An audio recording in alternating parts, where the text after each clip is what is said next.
Welcome to All Access, where we meet at the intersection of healthcare and generic and biosimilar medications. Brought to you by the Association for Accessible Medicines, representing the generics and biosimilars industry. Thank you for joining me. I'm Dan Leonard, your host. And as we observe Independence Day 2021, our nation's 245th birthday, we want to salute our men and women in uniform. And that's the theme for today's program. Military veterans and their families who devoted their lives to serving our country. And to help us do this and to tie it to generic medicines, of course, our guest is the Honorable Anthony Principi, former Secretary of the Veterans Administration, a Vietnam War combat veteran who served as a lieutenant commander in the U.S. Navy. Secretary Principi currently is on the board of directors of Golden State Medical Supply, which is an AAM member company, and is the leading provider of generic pharmaceuticals to the VA and the Department of Defense. So right off the top, thank you very much, Secretary Principi, for joining us, and welcome. Thank you, Dan. It's really a pleasure to be with you. I appreciate the invitation. So let's start right there at your work with Golden State Medical Supply. Golden State is the largest provider of generic medications to the VA and the DoD. Well, tell us how you got involved with Golden State Medical Supply and the important work that they're doing on behalf of the veteran population. Well, I'm very fortunate, actually privileged to serve on the board of directors of Golden State. It's an opportunity for me to continue a mission that I feel is critically important, that is serving the men and women in uniform and our nation's veterans. Big part of my life in government. You know, Golden State's motto is we do the impossible every day, and getting affordable medications to men and women in uniform, family, caregivers, and to those who served our nation's veterans is a critical mission. And GSMS, Golden State, is really laser focused on continually improving the efficiency and the safety of getting these affordable medications to our nation's veterans. They're continually working on behalf of them, and not only 24/7, but also all the work they do in the communities, whether it be organizing Toys for Tots, equine therapy for those with mental health disorders. It's an ongoing mission for the men and women who bring Golden State to life, and it's great to be part of that team. You and I both are, I think, fans of the Chesapeake Bay and boating on the Chesapeake Bay, but one of my sources tells me that you had a kind of a run-in on the Chesapeake Bay with another cabinet secretary a while back. Are you able and willing to share a little bit about that story? I'm happy to. It was a day that I'll never forget. As you mentioned, I live on the Chesapeake Bay, and my colleague in the cabinet, President George Bush cabinet, Secretary Norman Edo, Secretary of Transportation, and of course, at the time, the U.S. Coast Guard came under the Department of Transportation, so he really was the lead person. And we were out one Sunday boating in an unfamiliar part of the Chesapeake Bay that I had not been in before. We were in his yacht, and at one point he said, "Well, why don't you take the helm?" And I did. And I really wanted to test this to see how fast these twin Mercs could go. And so I sped up, and a few minutes later, I hear a siren.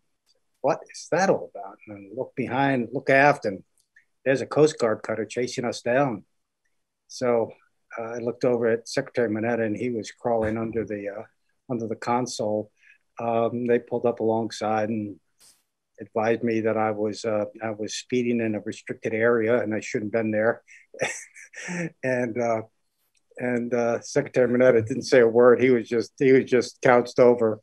And so I was cited for that incident and thought it was over. We got a few laughs out of it.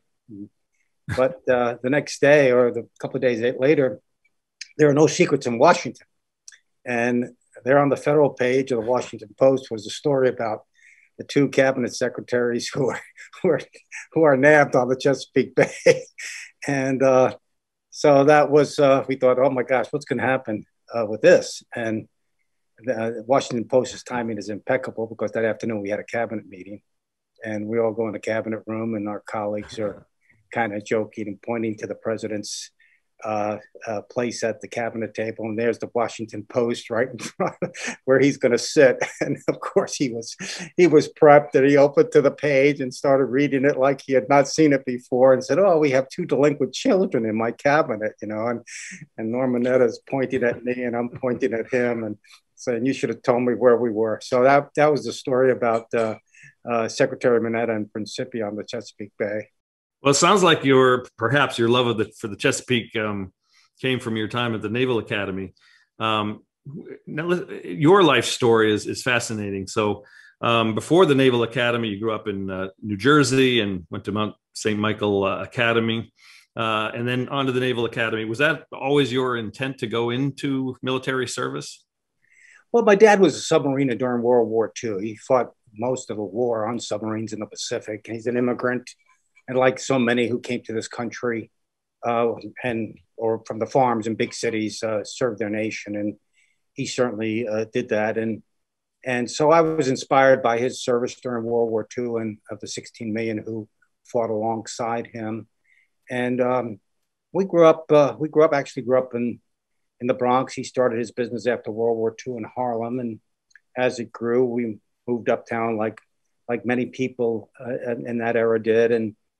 But I wasn't doing so well, so they sent me to a boarding school, Catholic boarding school, where they taught discipline along with everything else. And I was fortunate to play football and did better at that than I did my academics, but I did get a bid to go to the Naval Academy, and I was very fortunate to be there.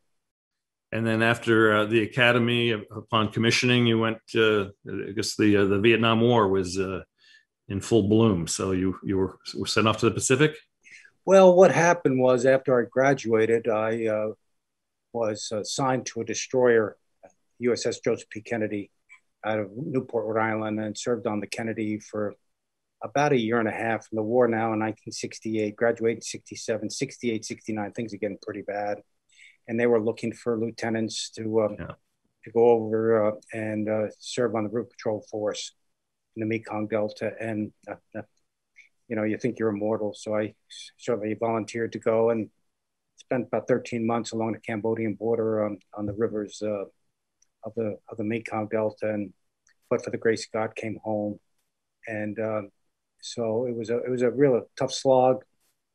I just led some very courageous men, and they did extraordinary work defending the South, working to defend the South. And some of us didn't come home. Some of them didn't come home. Most did, but it was just a terrible time. So, Secretary, after your time in the Navy, 14 years of commissioned service, you left the Navy but then came to Washington and worked in the Senate. Is that correct? And tell us about your career from that point forward. Well, in 1979, I was transferred to Washington to the Office of Secretary of the Navy and as legislative counsel. So it meant that I spent a lot of time on Capitol Hill in both the Senate and the House, and primarily the Armed Services Committee and the Appropriations Committee on Military Construction. And in 1980, the Republicans won control of the U.S. Senate for the first time in, I think, 26 years. And John Tower of Texas became the chairman of the committee. And I had worked with the senator when he was ranking member of the committee. And one day I got a call, and he asked me that he'd like to have me join his staff as counsel, and which meant I'd have to get off of active duty. So here I am at 14 years active duty, including law school, about 6 years to go before I can retire, young family. And I accepted, even though I had no security and could lose my job the next day if I didn't perform well. But I felt it was such an enormous opportunity that I served as counsel to the chairman for several years, and then moved on to the Senate Veterans Affairs Committee when Senator Tower retired, and served on that committee for years. And of course, 1989, President George H.W. Bush was elected, and I was asked to join his administration, his cabinet, as a deputy secretary, the number 2 at the VA. And then I became acting secretary. And that kept me involved politically for years. I served as chairman of several commissions, congressional commissions. And then of course, had the great privilege when President George W. Bush asked me to become Secretary of the VA.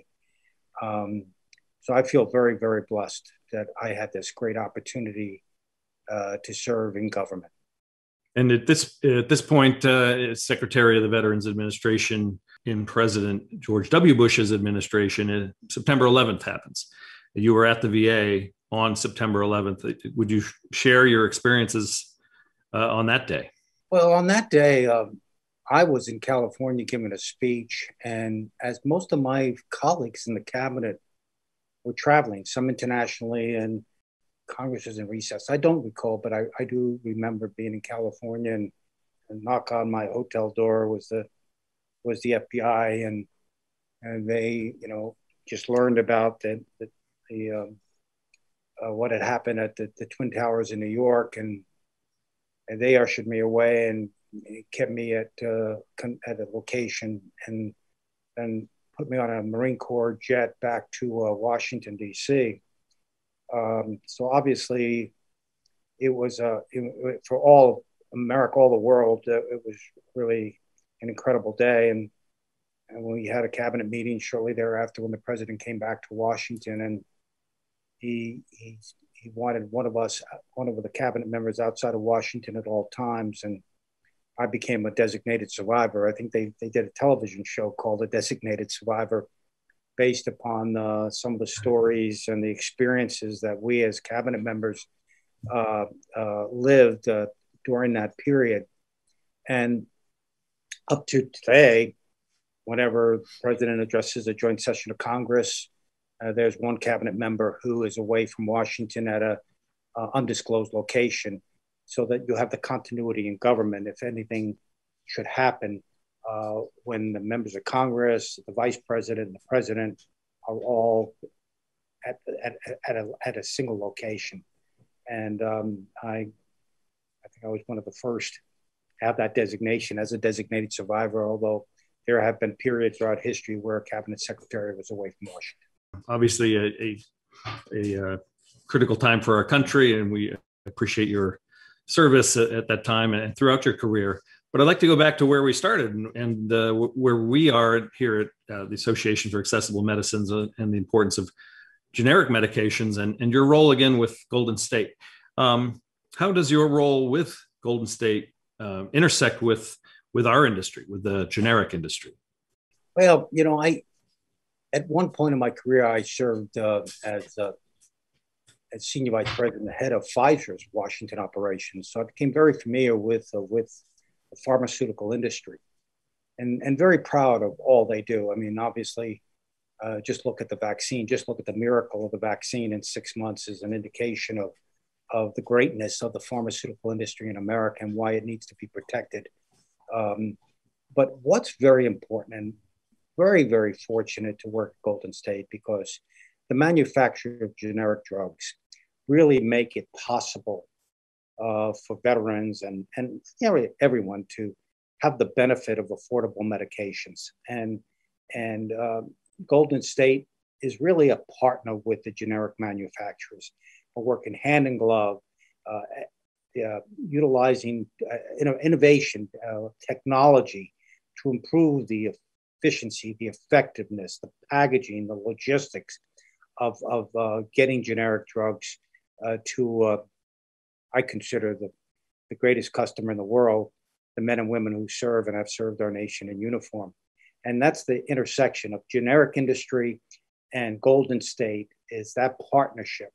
And I know my budget as secretary, and I know the Secretary McDonough today as secretary, budget would be a heck of a lot higher if we did not have generic manufacturers, generic medications. So my hat is off to them, and we're very fortunate for this segment of the pharmaceutical industry and what they do for all Americans, all the world, really, in essence. From your position on the board at Golden State, what are some of the challenges that are being faced by Golden State and by military personnel and veterans regarding access to medications? Well, I think one of the challenges we face is with first-time generics. There is an awful lot of pressure applied to the generic manufacturers to supply those first-time generics to the three big buying consortia. And that sometimes can leave Golden State out of the mix, so to speak, and not have ample supply of those generics to provide to the military and to the VA. And we understand those pressures. We understand that they have to ensure that there's ample supply for those buying consortia.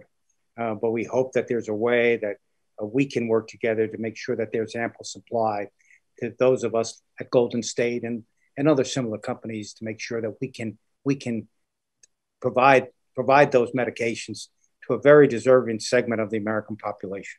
And with regard to the VA itself, having served as the secretary, it's well known the challenges that the VA had over the last number of years, particularly their hospital system. What have you seen since your time in the chair as the secretary to today, and what advice have you given, or would you be willing to share with the current secretary, McDonough? Well, I think the VA is very fortunate to have Dennis McDonough as secretary. He served as chief of staff to President Obama. That in and of itself indicates that he's a very, very sharp, hardworking individual. But getting to know him and spending time with him really reinforces my belief that he was the right person for this position at this time, because as you indicated, Dan, the VA faces many challenges in the healthcare system. Healthcare has changed dramatically since, the middle of the last century, when the VA really was built up to care for 16 million veterans returning from World War II. We've gone from hospital-centric care to patient-focused, and just along what medications can do, what generic drugs can do to keep people out of hospitals, keep veterans out of hospitals, in and of itself is a transformation in the way healthcare is delivered. So the new secretary has enormous challenges balancing the hospitals with outpatient care, and now community care, which is growing, and a changing veteran population. The demographics of the veteran population are changing, gender, ethnic, and numbers. When I was secretary, there were 25 million veterans. Today, the number is about 19 million, and it's declining because the World War II population is just about gone, and Korea, my generation from Vietnam, is getting up there, and the military is not producing that many, veterans because of the change in military technology. It's not as manpower intensive as it is systems and technology intensive. So much is changing, and future, as I told Secretary McDonough, we all think our 4 years as secretary are critical, and they are, but his is the most critical. The next 4 years, 8 years are going to see enormous changes in the veteran population, and the VA is going to have to transform itself to ensure that it's spending those taxpayer dollars wisely and effectively. Well, it's interesting because you note the declining number of veterans, yet the budget, and this is probably more of a government thing, not a veteran thing, but government budgets increase over time. And since you were secretary, the budget has gone up significantly. What has accounted for this the excess spending or the additional spending that's gone on and taken place within the VA since your time as secretary? Well, that's a great question. When I was secretary, my budget was, when I left, about $72 billion, at 240,000 employees, the second largest department of government, the federal government. And today the budget is moving closer and closer to $300 billion and almost 400,000 employees. And you have to ask, well, how is that? The population is declining, and it's not just healthcare. The cost of healthcare has risen, but it's also the benefit side of the house. Diseases that are associated with exposure to Agent Orange. When I was in Vietnam, more and more veterans are filing for disability compensation. So it's a combination of things, but the VA infrastructure has to change. I've argued, written about it, testified about the fact that, again, many of the VA hospitals were built at a different time in healthcare delivery. Back in 1945 and 1950, if you were sick, you went to a hospital. There were no outpatient clinics.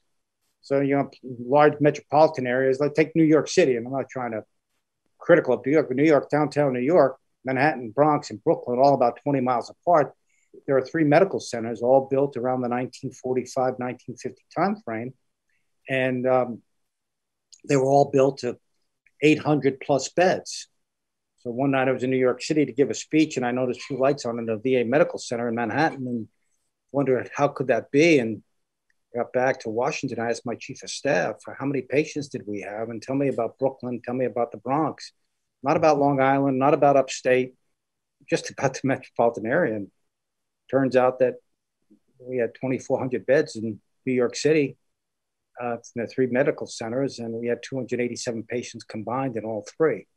So you could just imagine the transformation of healthcare and hospitals that are 50, 60, now 70 years old. That's not to say they haven't been modernized, they haven't been renovated, they have. But the question is, how can you more effectively deliver healthcare in the 21st century and not the century gone by? How can you be more patient focused, more, just look at the medications. I mean, there were times when veterans with psychiatric disabilities were sent to long-term psychiatric facilities, and they throw away the key. And today, we don't do that anymore. We can treat those veterans with antipsychotics and other drugs and outpatient care and community care. And so these facilities, in part, need to change. They should not become museums of the past. They should become centers of excellence for the future. And it's going to take a lot of hard work and challenge to do that. After I left as secretary, President Bush punished me by asking me to chair the military's Base Realignment and Closure Commission, which probably the worst job anybody could have, chairing a commission that's charged with closing military bases around the country. But it works. It works. And it takes the politics out of it. You do what's right for our national security and not what's right for a certain member of Congress who wants to keep a facility that's no longer needed open. And I understand that. I know how hard it is to close these facilities, whether it be a medical center, a military base, or whatever it is. It's hard on the community. But, there are things that you need to do in government if you're going to make a difference for the people you serve. And I think the VA needs to take a good hard look at its infrastructure to make sure it's right-sized, the right type of care, because it's too important to go away. I'm a real big believer in VA medical care because it's not only treatment, it's research, it's prosthetics, it's spinal cord injury, it's academic medicine. VA plays a critical role in healthcare in the United States. And unless we're careful, it's going to become so costly and so antiquated, then it might go away. So I fear that. And I know the secretary is going to do everything he can to make sure it's the right system for the 21st century. There's also been vigorous debate around privatization of the VA healthcare system, which has some proponents, but also very vocal opponents on the Hill and elsewhere. What's your take on the privatizing some or all of VA healthcare? Well, I'm very opposed to privatization.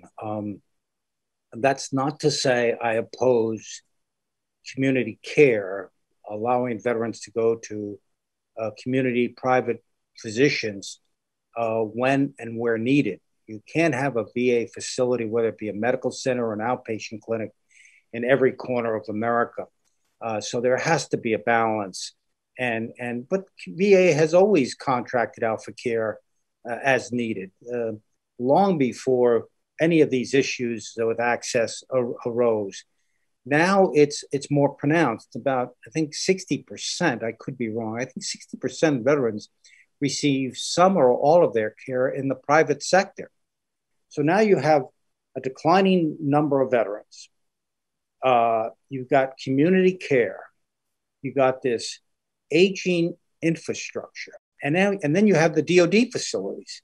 And some of those facilities need to change. So everyone is going to have to come together and work together on both sides of the political aisle and at both ends of Pennsylvania Avenue to say, how can we structure our VA and our DoD healthcare systems to more affordably, effectively provide high quality healthcare, accessible healthcare to those who are entitled to it. And that's tough stuff, especially in this political climate. It's not working as well as it should. You wrote recently about the importance of research and development on new drugs, and you even mentioned earlier in our conversation about first generics and making sure there's access, the patients have access to first generics. But specifically treatments for illnesses that veterans face more predominantly than the general population. How can we ensure that the pharmaceuticals that brand companies make, but generic companies manufacture as well as the system itself, can maintain policies that provide the best service to our active duty and our military veterans? It's going to take everyone coming together, both the administration, President Biden and his team, the Congress, and the branded and generic industries to work together. Yes, we all want affordable medications, and generics do exactly that. But to get to generics, you have to start with that branded drug, and the cost of research is so staggering. I remember when shortly after I started at Pfizer, we were developing a drug that would revolutionize the treatment of cardiovascular disease. I mean, this was going to be a miracle drug, and Pfizer had spent, hundreds of millions of dollars in clinical trials, and right up to almost the very end, we're in phase 3, something went wrong, and we pulled that drug. So you can imagine the pipe at one end is so large, and all of these promising innovations are coming through for research and development. And then at the other end, that opening in that pipe is so small and very few get out. So I think it's a recognition, a realization of the cost for both branded drugs and then becoming first-time generic drugs, how important it is that we have policies in place. It goes back to an earlier question, Dan, and that is Congress have to work together. The administration, the sun doesn't rise and set at one end of Pennsylvania Avenue, or one party or the other party. It's not working well. When I was in the Senate as chief counsel, or when I was secretary, we disagreed philosophically with the other side of the aisle. We didn't always have the same ideologies or philosophies about things, but at the end of the day, we found consensus, and we passed legislation that was in the best interest of veterans, bipartisan, overwhelming majorities. It gets stuck on the floor in some bitter dispute. And I think we need to return to that for your industry, Golden State's benefit of caring for veterans. Unless we return to those days, I fear that we're going to have some really tough times ahead. These are as I told Secretary McDonough, these are very critical years. Anyone who's worked in Washington for any period of time would agree with you that the lack of bipartisanship is hurting us, and it's not the way it used to be. Even when I worked on the Hill a number of years ago. So we'd love to come back to that period of bipartisan agreement. For the issues that we work on, frankly, there are a number of bills which are bipartisan and do have support from both sides of the aisle. So we take solace in that, and hopefully that we can move forward toward passage of some of these pieces of legislation that are bipartisan and will help patients get affordable medicines. But again, I'd like to thank you, Secretary, for your work that you do with Golden State, one of our members at AAM, but also for your service to the country, and have appreciated this conversation with you. And thank you for joining us on All Access. Well, thank you, Dan, and thank you all for what you do to make sure those affordable medications get to the men and women who will earn them.